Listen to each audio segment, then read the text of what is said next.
আমাদের শরীর প্রকৃতির সর্বশ্রেষ্ঠ রচনা।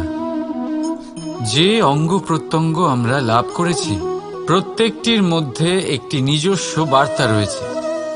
একটু ভেবে দেখুন, দুটি চোখ দিয়েছে দেখার জন্য, দুটি কান দিয়েছে শোনার জন্য, নাসিকাও আছে দুটি, দুটি হাত দিয়েছে দ্বিগুণ পরিশ্রম করার জন্য। কিন্তু জীব শুধুমাত্র একটি, তার উপরেও তীক্ষ্ণ বলিষ্ঠ দাঁত দিয়েছে তার রক্ষার জন্য। কখনো ভেবে দেখেছেন কেন?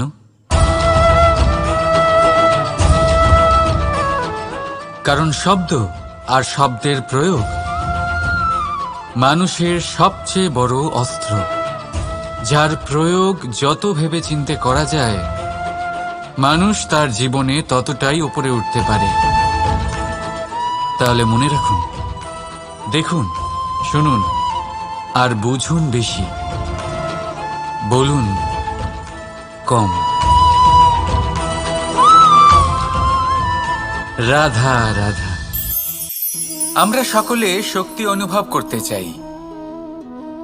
এবার যদি আপনাকে জিজ্ঞেস করা হয় যে সবথেকে বেশি শক্তির অনুভব কোথা থেকে করা সম্ভব, তখন কেউ কেউ বলবেন পুষ্টিকর আহার গ্রহণ করলে, ব্যায়াম করলে, কেউ বলবেন ধন লাভ করলে, বন্ধুদের থেকে, পরিবারের থেকে আদি ইত্যাদি।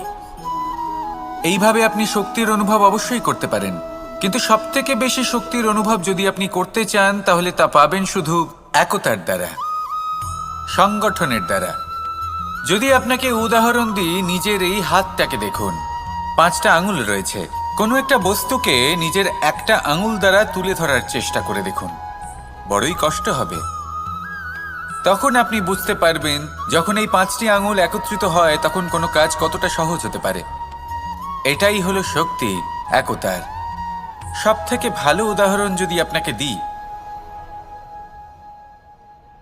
তাহলে বাঁশি। এই বাঁশি থেকে অত্যন্ত মধুর সুর নির্গত হয় যা সবার মন প্রসন্ন করে দেয়। এই কথা সত্যি, কিন্তু এই বাঁশি আমি একটা বা দুটো আঙুল দিয়ে বাজাতে পারবো না। আমাকে প্রত্যেকটা আঙুল ব্যবহার করতেই হবে, তবেই এর থেকে মধুর সুর নির্গত হবে যা সকলকে প্রসন্ন করবে, ঠিক কিনা? ঠিক এইভাবেই যদি আপনি চান যে আপনার জীবনরূপী বাঁশি থেকেও মধুর সুর নির্গত হোক বা সবার মনকে প্রসন্ন করে তুলুক, তাহলে আপনাকেও জীবনে একতা নিয়ে আসতেই হবে। আপনি একাও কর্ম করতে পারেন, পথ চলতেও পারেন, সামনেও এগোতে পারেন, সাফল্যও লাভ করতে পারেন। কিন্তু যখন সকলে একসাথে এগোবেন, সেই পথে চলবেন, সেই কর্মই করবেন, তখন লক্ষ্যে অবশ্যই পৌঁছবেন, সাফল্য অবশ্যই লাভ করবেন। কিন্তু সেই সাফল্য এবং তার আনন্দর সংমিশ্রণটাই একটু অন্যরকম হবে। তাই জীবনে ঐক্যবদ্ধ হন, একসাথে মিলে এগোতে থাকুন, আর আমার সাথে ভালোবেসে বলুন রাধা রাধা। মানুষ ভাবেন যে ধন অর্জন করা হলো অত্যন্ত গুরুত্বপূর্ণ। তিনি আজীবন ধন অর্জন করতে থাকেন, ধন অর্জন করার চেষ্টা করতে থাকেন। সে যাই হয়ে যাক না কেন, পরিশ্রম করতে থাকেন। স্বাস্থ্যের দিকে নজর দেন না, না উচিত সময় খাবার খান, না উচিত সময় ঘুমোতে যান, না পর্যাপ্ত সময় পর্যন্ত ঘুমন, কিছুই না। ধন অর্জন করতেই থাকেন, করতেই থাকেন। আর কিছু সময় পরে যখন তিনি অসংখ্য ধন লাভ করে ফেলেন, তখন তার সাথে ওনার শরীরে অনেক রোগ বাসা বাঁধে। এইসব রোগের উপচার করতে করতে সেই সমস্ত ধন যা উনি অর্জন করেছেন তা তিনি ব্যয় করে ফেলেন। শেষ পর্যন্ত কি হয়?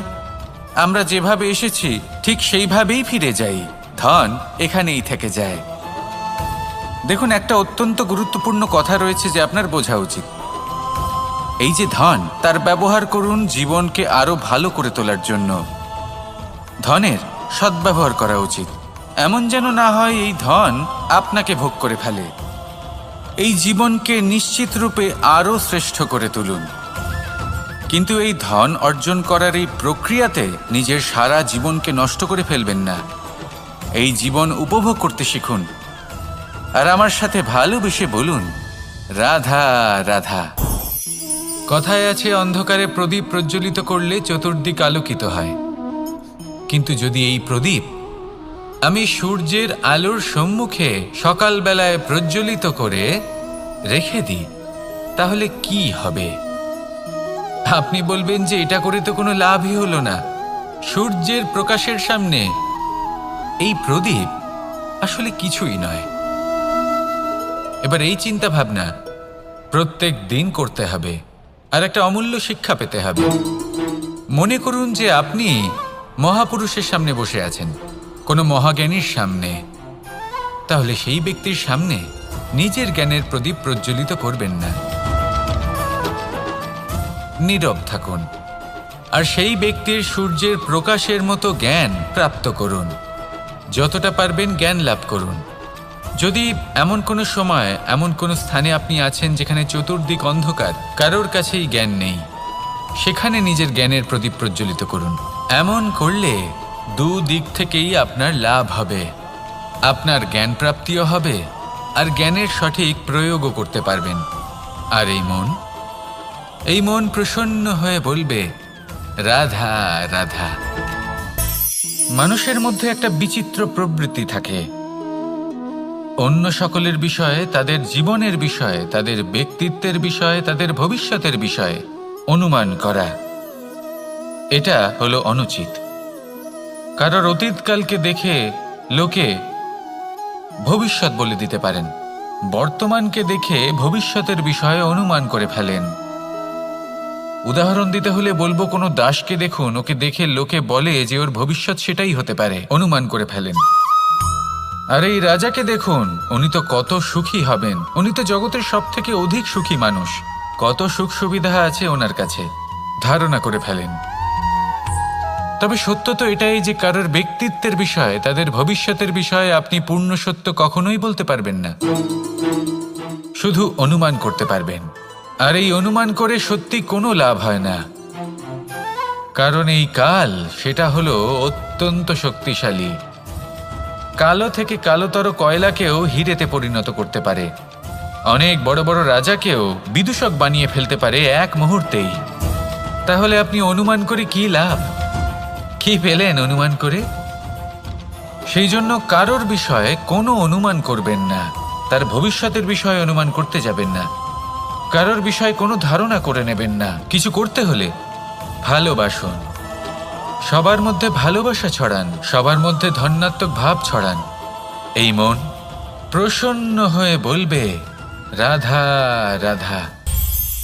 কেউ বলে জীবন খুব ক্ষণস্থায়ী, কেউ বলে জীবন হলো একটা সুন্দর স্বপ্নের মতো, আবার কেউ বলবে জীবন হলো এক কঠোর সত্য।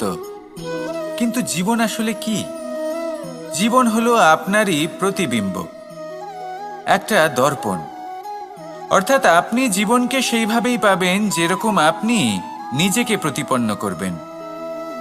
যদি আপনি দর্পণের দিকে তাকিয়ে হাসেন, তাহলে আপনি সামনে হাসি মুখী দেখতে পাবেন। এবার যদি আপনি গম্ভীর হয়ে থাকেন, তাহলে আপনি একজন রুষ্ট ব্যক্তি দেখতে পাবেন। শেষে সবথেকে বেশি গুরুত্বপূর্ণ হলো আপনার চেষ্টা। আপনাকে সবসময় চেষ্টা করতে হবে যাতে আপনি নিজেকে প্রসন্ন এবং ইতিবাচক মনোভাবে রাখেন। এটা হলো আপনারই উত্তরদায়িত্ব, তাকে পালন করুন। এই মনকে প্রসন্ন রাখুন, এই সংসারকে সুন্দর বলে মনে হবে। আর এই মন প্রসন্ন হয়ে বলবে, রাধা রাধা। মানুষের একটি সমস্যা আছে, যে মানুষ সাফল্যকে মাপতে থাকেন, লক্ষ্যপ্রাপ্তিকে মাপতে থাকেন এবং তার তুলনা করতে থাকেন, যে ও এত কিছু পেল আর আমি পেলাম না, ওর কাছে এত কিছু আছে কিন্তু আমার কাছে নেই। এই তুলনা করার জন্য ওনারা দুঃখী হয়ে পড়েন, নিরাশ হয়ে পড়েন। তাই আমি একটা প্রশ্ন করছি যে এটা কি উচিত? এই সংসারে আপনি কি নিয়ে তুলনা করবেন, যেখানে সূর্যদেব চন্দ্রমা দুজনেই আছেন, দুজনেই হলেন বিশেষ, দুজনেই নিজ নিজ সময়ে উদিত হন। এদের মধ্যে একজন না থাকলে তাহলে আমাদের জীবন কঠিন হয়ে পড়বে। ঠিক সেইভাবেই আপনি যদি একটা বড় রেখা অঙ্কন করেন, তাহলে অন্য রেখাটি ছোট হয়ে পড়ে না, সে তেমনই থাকে যেমনটা সে ছিল। আপনার অস্তিত্ব কখনো ছোট বা বড় হতে পারে না। শুধু তুলনা করার জন্য আপনার এটা মনে হতে পারে। যদি আপনি যুদ্ধ করতে চান, আপনার তলোয়ারের প্রয়োজন পড়বে। যদি বস্ত্র তৈরি করতে চান, এত বড় তলোয়ার দিয়ে কিছুই হবে না। তখন প্রয়োজন পড়বে একটা ছোট্ট সূচের। তাই তুলনা করবেন না, না নিজেকে ছোট মনে করবেন, না অন্য কাউকে। সবার সাথে সহযোগিতা করুন, আর যদি তুলনা করতেই হয় নিজের সাথে করুন, যে কাল আমি কেমন ব্যক্তি ছিলাম, আজ কি তার থেকে শ্রেষ্ঠ হয়ে উঠতে পেরেছি।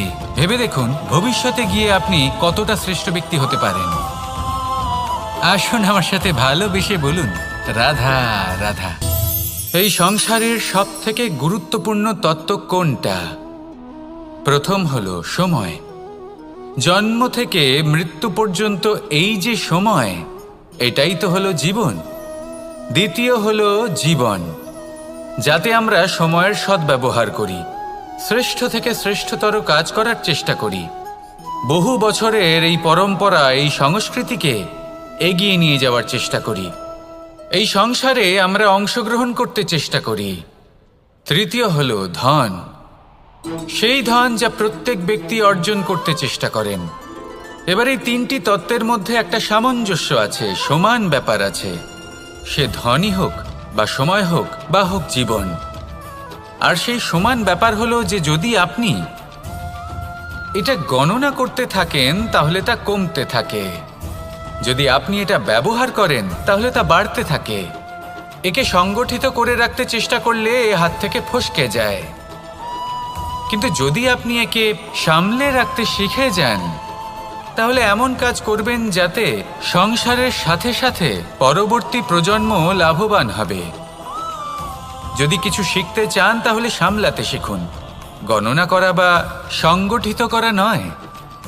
আসুন আর আমার সাথে ভালোবেসে বলুন, রাধা রাধা।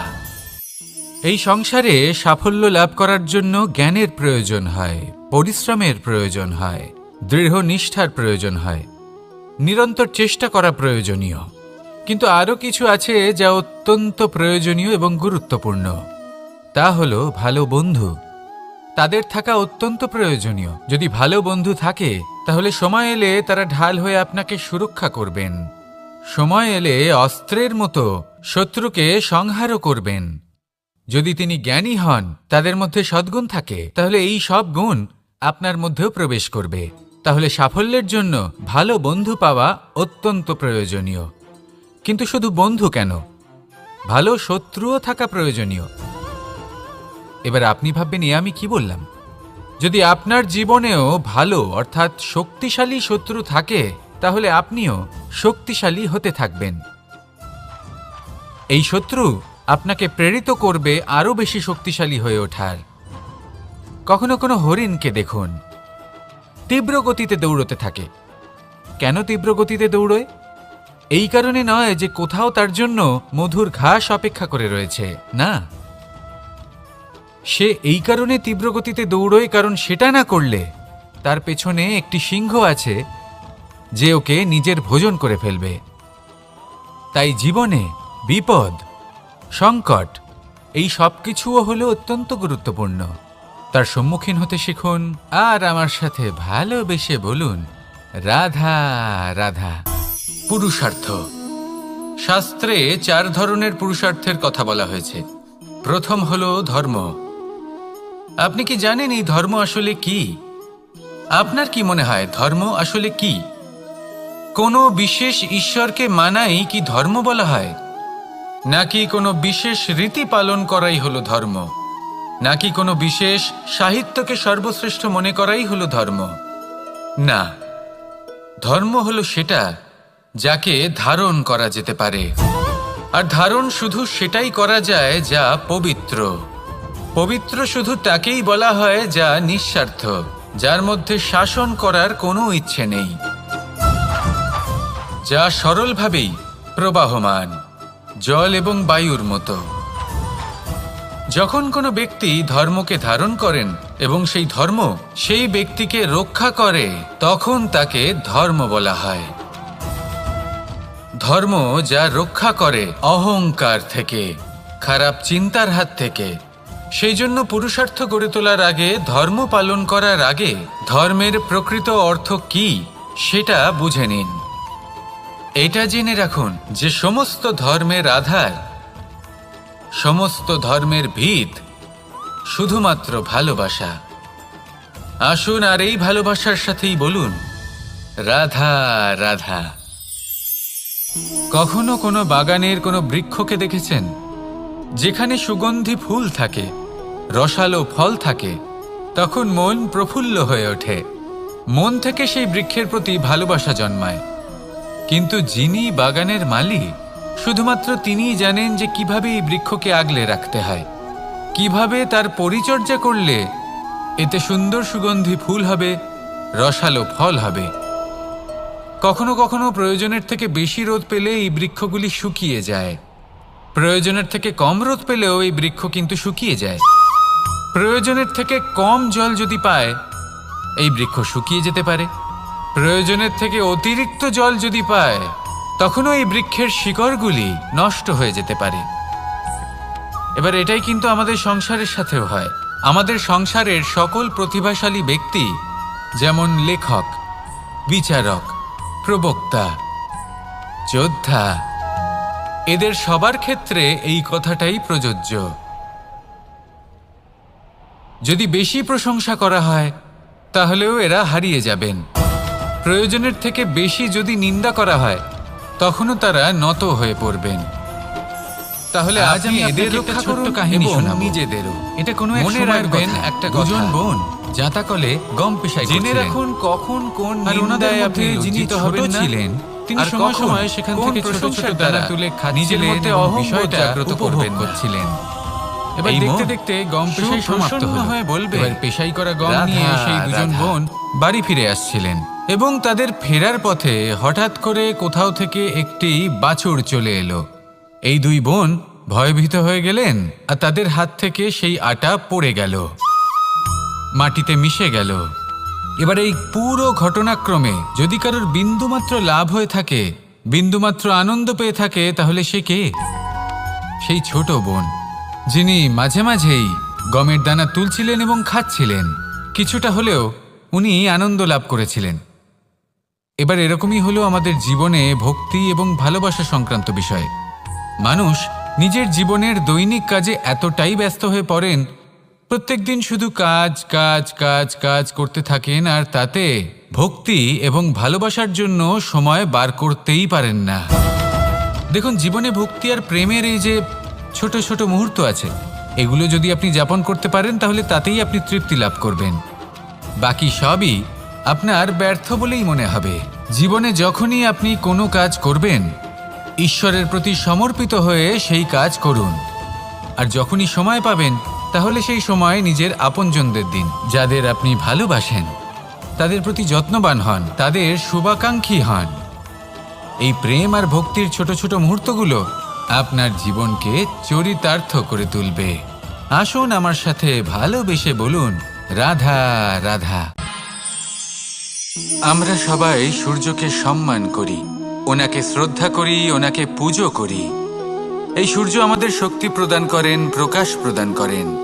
কখনো কখনো উষ্ণতা এতটাই বাড়িয়ে তোলেন, এতটাই তপ্ত করে তোলেন, আমাদের একথা মনে হয় যে আমাদের এই শরীর জ্বলে যাচ্ছে।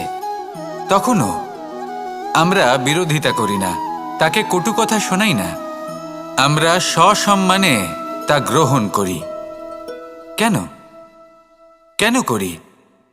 কারণ আমরা জানি যে সন্ধেবেলা যখন সূর্যাস্ত হবে, তখন শুধুমাত্র অন্ধকার বাকি থাকবে। ঠিক কিছুটা এরকমই হয় আমাদের মাতা পিতাও, যিনি আমাদের জন্ম দেন, আমাদের ভরণ পোষণ করেন, আমাদের বড় করেন, আমাদের প্রেম প্রদান করেন। কখনো কখনো তাদের মুখ থেকে কটু কথা নিঃসৃত হয়, আমাদের দুঃখ হয়, কিন্তু তখন আমাদের এটা বোঝা উচিত এগুলি নিঃসৃত হচ্ছে আমাদেরই মঙ্গলের জন্য।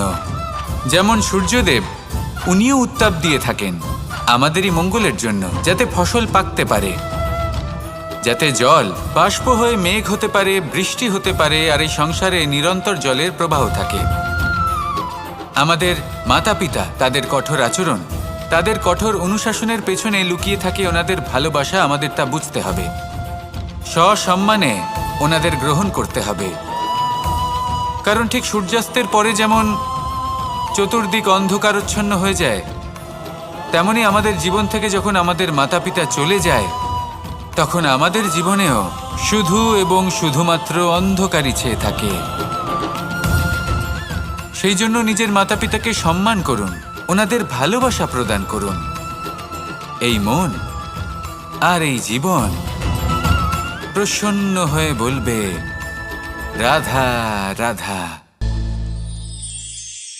শিশিরের বিন্দু পাতার ওপর পড়ে আর তার গায়ে লেগে থাকে। পাতা তাকে শুষে নিতে পারে না, আর শেষ পর্যন্ত সে ঝরে পড়ে যায়। অন্যদিকে রয়েছে মেঘ এবং চাতক। এদের মধ্যে অনেক দূরত্ব থাকে। মেঘ থাকে আকাশে আর চাতক থাকে ধরিত্রীতে। কিন্তু যখন এই মেঘ থেকে বৃষ্টি ঝরে পড়ে, এই চাতক কিন্তু সেই জলই পান করে, নয়তো সে তৃষ্ণার্ত থেকে যায়। এবার অন্যদিকে দেখলাম শিশির বিন্দু আর পাতার এই সম্পর্ক। এরা খুব কাছাকাছি থাকে, ঘনিষ্ঠও থাকে। অন্যদিকে রয়েছে মেঘ এবং চাতকের সম্পর্ক, যাদের মধ্যে অনেক দূরত্ব থাকা সত্ত্বেও তারা খুব ঘনিষ্ঠ, তাই না? এই সারমর্ম খুব সরল। এই নৈকট্য, এই দূরত্ব, তা আপনার সম্পর্কে প্রভাব কিছুতেই ফেলতে পারে না। এই নৈকট্য, এই দূরত্ব, এইসব হলো শুধুমাত্র মনের ব্যাপার। কখনো আপনি অনুভব করেছেন আপনি কারোর থেকে অনেক অনেক দূরে আছেন, অনেক দূরে আছেন, তাও সেই ব্যক্তির প্রতি আপনি টান অনুভব করেন। সেখানে আপনি কারোর সাথে প্রত্যেক দিন অতিবাহিত করেন, সমস্ত জীবন অতিবাহিত করেন, সব থেকে বেশি সময় তার সাথে অতিবাহিত করেন, তাও তার প্রতি সেই টান অনুভব করেন না। এই সংকেত হলো মনের দূরত্বের। তাহলে মনের এই দূরত্ব দূর করুন আর আমার সাথে ভালোবেসে বলুন রাধা রাধা। পাখি কখন জন্ম নেয়, কখন উড়তে শেখে, কখন বাসা বানাতে শেখে, কখন নিজের মৃত্যু লাভ করে, এসব আমাদের মধ্যে কেউ জানি না। কিন্তু পাখি একটা কথা খুব ভালো করে জানে, যে এই সংসারেও যা কিছুই করুক না কেন, এই সংসারের ওকে নিয়ে কিচ্ছু যায় আসে না। এবার আমরা কি করি? কোনো কাজ করার আগে আমরা এটা ভাবি যে এই সংসার যদি আমাকে দেখে ফেলে তাহলে কে জানে এই সংসার কি ভাববে, আমার প্রতিচ্ছবি কেমন তৈরি হবে কে জানে, কে জানে কি হবে আদি ইত্যাদি। এই সব ভাবনায় আমরা মগ্ন হয়ে যাই। কিছুটা এমনভাবে মগ্ন হই যে বর্তমানের কর্মের এই জীবনের যাত্রাপথে সেই সময়ের আনন্দ উপভোগ করতে ভুলে যাই। এবার দেখুন একটা পাখি কি করে। ওর কর্ম হলো গান গেয়ে চলা। ওই পাখি গেয়ে চলে, কেউ ওর গান শুনুক বা না শুনুক, কেউ আদৌ শুনছে কিনা সেই বিষয়টা নিয়ে সেই পাখির কিছুই যায় আসে না। সেই পাখি নিজের কর্ম করতে থাকে। হয়তো সেই জন্যই আপনি কখনো কোনো পাখিকে কাঁদতে দেখবেন না। এরকমই আপনাকে নিজেকে গড়ে তুলতে হবে। প্রথমে নিজেকে জিজ্ঞেস করুন, এই যে কর্ম আমি করতে চলেছি সেটা কি উচিত? যদি আপনার মনে হয় সেটা উচিত, তাহলে সেটা প্রমাণ করুন। এটা ভাববেন না যে এই সংসার কি ভাববে। আসুন আর আমার সাথে ভালোবেসে বলুন রাধা রাধা। এই পুকুর দেখছেন আপনি? বাচ্চা, বৃদ্ধ, যুবক, যাকেই আমি জিজ্ঞেস করব এটা কি, সবার উত্তর সেই একই হবে। উত্তর তখনই বদলাবে যখন প্রশ্ন এটা হবে যে আপনি এই পুকুরে কি করতে চান। কেউ বলবে আমি এমনি এর পাড়ে বসে এই জল স্পর্শ করে ঠান্ডা হাওয়ার আনন্দ অনুভব করতে চাই। কেউ বলবে আমি এই পুকুরে সাঁতার কাটতে চাই। কেউ বলবে কাগজের নৌকা বানিয়ে আমি এতে ভাসিয়ে দিতে চাই।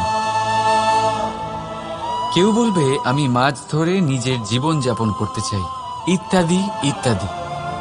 আপনাকে একটা কথা বলে রাখি, আমাদের জীবনও এই পুকুরেরই মতন,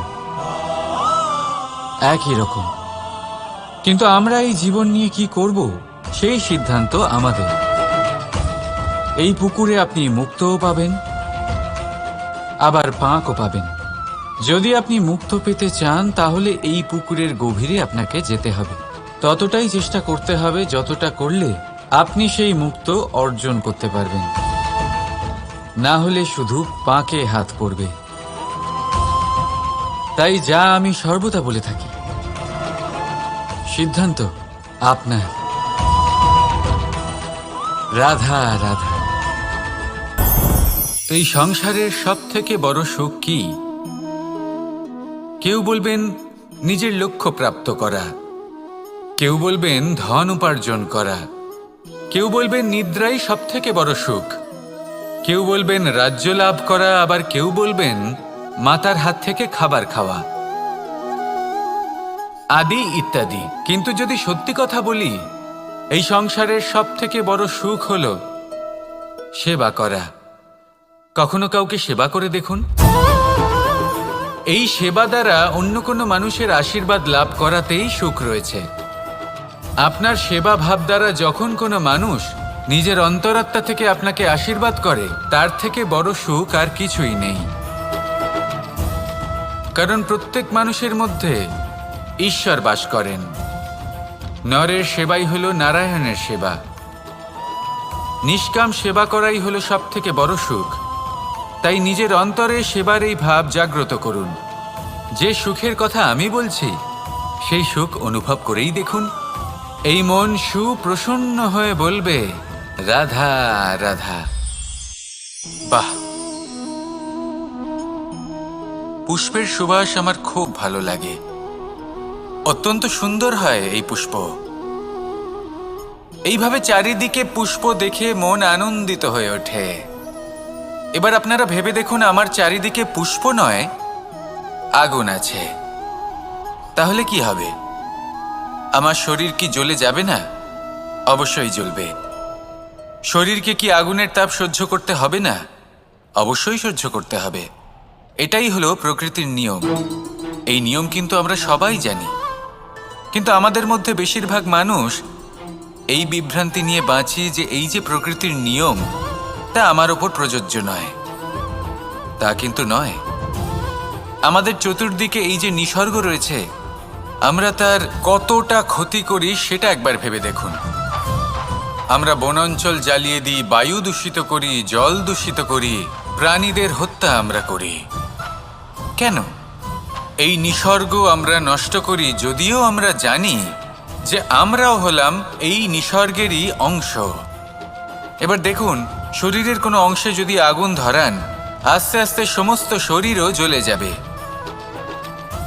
সেইভাবেই নিসর্গ যদি নষ্ট হয়ে যায়, তাহলে মনুষ্য জাতিও নষ্ট হয়ে যাবে। তাই এই যে নিসর্গ আপনি দেখছেন, এই পুষ্প, এই বৃক্ষ, বায়ু, জল, এদের সকলকে রক্ষা করুন, নষ্ট নয়। মনে রাখবেন, যদি নিসর্গ থাকে মানুষ থাকবে, যদি নিসর্গ থাকে তাহলেই জীবন থাকবে। আসুন আমার সাথে ভালোবেসে বলুন, রাধা রাধা। এই সংসারে সবাই বলেন, আমি অর্জুনের মতো হয়ে উঠতে চাই। সবাই চায় যে তারাও যেন অর্জুনের মতো গান্ডীব লাভ করে। তারাও চায় যে তাদেরকেও মহাদেব এসে পশুপতি অস্ত্র দান করবেন। তারাও এটাই চায় মহাভারতের মতো মহাসংগ্রামে বিজয়ী হতে। কিন্তু সবাই ভুলে যান যে অর্জুন যা হতে পেরেছিলেন সবকিছুই অর্জন করেছিলেন। যদি আপনিও অর্জুনের মতো গান্ডীব লাভ করতে চান, তবে আপনাকেও তার মতোই শ্রেষ্ঠ কাঠ নির্বাচন করতে হবে। সেই কর্ম আপনাকেই করতে হবে। তার প্রত্যঞ্চা যাতে তীব্র হয়, তার জন্য আপনাকে সর্বশ্রেষ্ঠ দড়ি খুঁজে বের করতে হবে। আপনার বাণ যাতে ঘাতক হয়, সেই জন্য আপনাকে নতুন নতুন ধাতু খুঁজে বের করতে হবে। সেই শিক্ষা আপনাকে লাভ করতে হবে, তবেই আপনার ইচ্ছে পূর্ণ হবে। অর্জুন হওয়া বড়ই সরল, যদি আপনি কিভাবে অর্জন করতে হয় তা জানেন। শুধুমাত্র স্বপ্ন দেখেন যারা, তারা কখনোই অর্জন করতে পারবেন না। কিন্তু যদি কেউ অজ্ঞাতবাস ভোগ করতে পারে, যদি কেউ লাক্ষাগৃহ থেকে পালিয়ে বাঁচতে পারে, যদি কেউ কঠোর তপস্যা করতে পারে, প্রতীক্ষা করতে পারে এবং পরিশ্রম করতে পারে, তাহলে সে অর্জুন অবশ্যই হয়ে উঠবে। যদি আপনি অর্জুন হয়ে উঠতে চান, তাহলে কর্ম করতে শিখুন আর আমার সাথে ভালোবেসে বলুন, রাধা রাধা। জীবন থাকলে লক্ষ্য অবশ্যই থাকবে। যদি লক্ষ্য থাকে, তার পথ অবশ্যই থাকবে। যদি পথ থাকে, তাহলে বাধা অবশ্যই থাকবে। আর এর ওপরেই নির্ভর করে যে আমরা জীবনে সফল হব না অসফল, পুরস্কারের ভাগীদার হব নাকি তিরস্কারের। মনে করুন আপনাকে একটা কাজ করতে হবে, আপনাকে পর্বত আরোহণ করতে হবে, আর সেই পথের ঢাল আপনাকে একাধিকবার ফেলে দেবে, পাথর আপনাকে একাধিকবার আহত করবে। এই অবস্থায় কি করবেন? সাধারণ মানুষ বেছে নেয় প্রতিশোধ। সেই পর্বতকে নষ্ট করে দেওয়ার চিন্তা ভাবনা করে, তার ভিতকে নড়িয়ে দেওয়ার কথা ভাবে সেই মানুষ। কিন্তু পর্বতকে তো কেউ নষ্ট করতে পারে না, তাই অসফল হওয়ার সাথে সাথে কুখ্যাতিরও ভাগীদার হয়ে যায় সে। দ্বিতীয় পথ হল পরিবর্তন। যদি আপনি সেই পর্বত ভাঙার পরিবর্তে তাতে সোপান তৈরি করেন, তাহলে আপনিও সেই পর্বতে উঠতে পারবেন, অন্য কেউও তাতে উঠতে পারবে, আগামী প্রজন্মও তাতে উঠতে পারবে, আর সেই আগামী প্রজন্ম সর্বদা আপনার সুনাম করবে। তাই জীবনে প্রতিশোধ নয়, পরিবর্তন বাছুন। বদলা নয়, বদল বেছে নিন। আপনার বাধা আপনার বন্ধু হয়ে যাবে। রাধা রাধা। সমস্ত মানুষের জীবন কিছুটা সমান হয়। মানুষ জন্মগ্রহণ করে, তারপর চলতে শেখে, জীবনে এগিয়ে চলে, বার্ধক্য লাভ করে, তারপর সমাপ্ত হয়ে যায়। কিন্তু সেই ব্যক্তিরা কারা যারা প্রকৃত অর্থে মনুষ্য জীবন যাপন করেন? এনারা হলেন সেই ব্যক্তি যারা পড়ে গেলেও আবার উঠে দাঁড়ানোর চেষ্টা করেন, নিজের ভেঙে পড়া অস্তিত্বকে আগলে নিয়ে আবার একটা আকার দেওয়ার চেষ্টা করেন, ভগ্ন আশাকে আবার একটা নতুন দিশা দেন। অসফল হওয়ার পরেও থামেন না, আবার এগোতে থাকেন। অসফল হওয়ার পরে যদি আপনি থেমে যান, তাহলে সাফল্য আপনার সামনে অপেক্ষা করে, কিন্তু আপনি তা দেখতে পান না। তাই জীবনের সংঘর্ষে অংশগ্রহণ করতে শিখুন। জীবনের সংঘর্ষ থেকে পালাবেন না। আসুন আমার সাথে ভালোবেসে বলুন, রাধা রাধা। একবার একটা শেয়াল বনে বিচরণ করছিল। ও একটা ছোট্ট শাবক দেখতে পেল। ও ভাবল, আজ একেই আমি খাবার হিসেবে গ্রহণ করব। আশেপাশে দেখলেও কেউ দেখছে না তো, কেউ ছিল না, আর সেই শাবকের ওপর আক্রমণ করল, যা হলো একটা ঘোর অপরাধ। বনের নিয়ম অনুসারে আপনি কখনোই শাবকের ওপর আক্রমণ করতে পারেন না। তারপর এই খবরটা যখন রাজা সিংহ জানতে পারলেন, সভার আয়োজন করলেন। কিন্তু সেখানে শেয়াল বলল, আমি তো এরকম কিছু করিনি। কিন্তু যদি আপনি এরকম বলেন, কোনো প্রমাণ দিন, এর কোনো সাক্ষী আছে? তখন রাজা সিংহ পেঁচাকে ডেকে পাঠালেন, যে সেই মুহূর্তে বৃক্ষের শাখার ওপর বসেছিল। সে সব কিছু দেখেছিল। পেঁচা সব সত্যি কথা বলল, আর শেয়ালকে মৃত্যুদণ্ড দেয়া হলো। এবার এই কাহিনী আমি আপনাকে কেন শোনালাম? কারণ মানুষও কখনো কখনো এরকম কর্ম করেন যা শিয়াল করেছে। এটা ভাবেন কেউ দেখছে না, যখন আমি অনুচিত কর্ম করতেই পারি। কিন্তু না, আপনি যাই করুন না কেন, কেউ না কেউ অবশ্যই তা দেখছে। কোনো ব্যক্তি না হলেও কোনো প্রাণী, না হলে কোনো যক্ষ বা দেব বা প্রেত। যদি এনারা কেউ না দেখেন, তাহলে ধরিত্রী মাতা দেখেন, যেখানে দাঁড়িয়ে আপনি সেই কর্ম করছেন, তাই না? তাই একটা কথা সবসময় মনে রাখবেন, কে দেখছেন কে দেখছেন না সেই বিষয়ে ভাবা ছেড়ে দিন। এটা খুব সহজ কথা। আপনি যদি উচিত কর্ম করেন, উচিত ফল পাবেন। যদি অনুচিত কর্ম করেন, তাহলে আপনি অনুচিত ফল অবশ্যই পাবেন। সেই জন্য উচিত পথে চলতে থাকুন, উচিত কর্ম করতে থাকুন, আর আমার সাথে ভালোবেসে বলুন, রাধা রাধা। আপনি কখনো কোনো বাজকে নিজের বাসা বানাতে দেখেছেন? এই বাজ যখনই কোনো বাসা বানায়, তখন উঁচু গাছের ডালে বা কোনো পর্বতের শিখরে বাসা বানায়, অনেক উচ্চতায়, আর সেখানে তার সন্তানও জন্মগ্রহণ করে। যখন এই সন্তানেরা জন্মায়, তখন এই বাজ খুবই ভালোবেসে এবং খুব সাবধানে এদের পালন পোষণ করে। নিজের ঠোঁট দিয়ে তাদের ঠোঁটে খাবার পরিবেশন করে। কিন্তু যেই সেই সন্তানেরা হৃষ্টপুষ্ট হয়ে যায় এবং সেই কথা বাজ নিজে বুঝতে পেরে যায়, সেই বাজ নিজেই সেই বাসা ছিন্ন ভিন্ন করে দেয়। সেই সন্তান যাদের সবেমাত্র ডানা গজিয়েছে, কিভাবে উড়তে হয় তারা জানে না, সেই সন্তানগুলিকে উচ্চতা থেকে ঠেলে দেয়। সেই সন্তান প্রথমে ভয়ভীত হয়ে যায়। তারা সামনে মৃত্যুকে দেখতে পেয়ে ভয়ের কারণে তাদের ডানা ঝাপটাতে থাকে, আর সেই প্রক্রিয়াতেই সেই সন্তানগুলি উড়তে শুরু করে দেয়। এবার এই ঘটনায় আমরা কি শিক্ষা পেতে পারি? এটাই, যদি আপনি মাতা পিতা হন তাহলে নিজের সন্তানকে অবশ্যই স্নেহ করুন, কিন্তু তাদেরকে নিজের আঁচলের তলায় বেঁধে রাখবেন না। যদি আপনি চান আপনার সন্তান জীবনে উন্নতি করুক, তাহলে নিজের মুঠো থেকে তাদের স্বতন্ত্র করে দিন। এই সংসারে সংঘর্ষ করতে দিন। সেই সন্তান নিজেই বুঝতে পারবে যে জন্মের সময় পাওয়া ডানা কি করে ব্যবহার করতে হয়। আর আপনার চোখের সামনে আপনার সন্তান এই আকাশে উড়তে থাকবে। তাহলে আসুন আমার সাথে ভালোবেসে বলুন, রাধা রাধা। সংসারে সবচেয়ে পবিত্র মানা হয় গঙ্গা জলকে।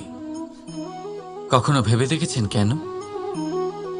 কারণ গঙ্গা জলের আবির্ভাব অত্যন্ত শুদ্ধ হয়, তার জন্ম শুদ্ধ হয়, যেখান থেকে তার শুরু সেটাই শুদ্ধ হয়। আর শুরুটা শুদ্ধ হওয়া অত্যন্ত আবশ্যক। আমাদের জীবনে সবই শুরু হয় আমাদের ভাবনা থেকে। নিজের ভাবনাকে শুদ্ধ রাখুন, কারণ এই ভাবনা থেকেই আবির্ভাব হয় শব্দের। আপনার শব্দ শুদ্ধ রাখুন, কারণ এই শব্দ দ্বারাই আপনার কাজ সম্পন্ন হয়। আপনার কাজ শুদ্ধ রাখুন, কারণ এই কাজ দ্বারাই তৈরি হবে আপনার স্বভাব। স্বভাব থেকেই তৈরি হয় আপনার অভ্যাস, আর অভ্যাস থেকে তৈরি হয় আপনার চরিত্র। আর এই চরিত্র সংসারের সমক্ষে এক আদর্শ হয়ে ওঠে।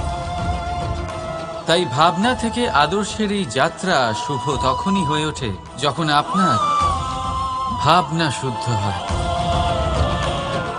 এই সংসারে, এই জীবনে নিজের ভাবনা শুভ রাখলে, শুদ্ধ করলে আপনার মন সুপ্রসন্ন হয়ে বলবে, রাধা রাধা। মানুষ জন্মগ্রহণ করে, তার সাথে ভয়েরও জন্ম হয়। ছোটবেলা থেকেই আমাদের মনে কোনো না কোনো প্রকারের ভয় থেকেই যায়। কেউ এই বিষয়ে ভয় পায় যে তার কোনো বস্তু তার থেকে দূরে চলে যাবে। কেউ এই বিষয়ে ভয় পায় যে আমি নিজেকে হারিয়ে ফেলব। কেউ এই ভেবে ভয় পায় যে আমার প্রিয়জনেরা তারা যেন আমার থেকে দূরে না চলে যায়। কেউ এই ভেবে ভয় পায় যে আমরা যেন পথ না হারিয়ে ফেলি, আদি ইত্যাদি। কিন্তু সত্যি কথা বলতে, ভেবে দেখুন এই ভয় বাস্তবে কি? শুধুই একটা মনস্থিতি, আর কিছুই নয়। যা কিছু আপনি জীবনে পেয়েছেন তা একদিন আপনাকে হারাতে হবে। এই জীবন হলো আপনারই, কিন্তু তাও একদিন সমাপ্ত হবে। তাই ভয় পেয়ে কি লাভ? এই ভয় শুধু আপনাকে জীবনযাপন করা থেকে বাধা দিচ্ছে, আর কিচ্ছু নয়। পথ হারিয়ে ফেললেই বুঝতে পারবেন যে নতুন পথ কিভাবে বানাতে হয়। কিছু মানুষকে জীবন থেকে হারালে তবেই আপনি বুঝবেন যে আপনার আপনজনকে। এই ভয়ের কারণে ভীত হয়ে থাকবেন না। এই তারা নক্ষত্র অন্ধকারের অভাবে গুরুত্ব হারায়। শিবকেও মহাদেব হওয়ার জন্য বিষপান করতে হয়েছিল। প্রত্যেক পরিস্থিতি, প্রত্যেক সাফল্য আপনার পরীক্ষা নেবে, তাতে উত্তীর্ণ হওয়া হলো আপনার কর্ম। যখনই আপনি ভয় পাবেন বা সংকটের সম্মুখীন হবেন, তখন সাহসের সাথে তার সম্মুখীন হন। মনে রাখবেন, যে সম্মুখীন হতে জানে সাফল্য তার সাথে সবসময় থাকে। আসুন আর আমার সাথে ভালোবেসে বলুন, রাধা রাধা। আমাদের হাতটা দেখুন। এই হাতে 5টা আঙুল আছে, যা ভিন্ন ভিন্ন ধরনের। একরকম কেন নয়? কারণ হলো প্রত্যেকের নিজের নিজের গুরুত্ব আছে, নিজের নিজের মাহাত্ম্য আছে।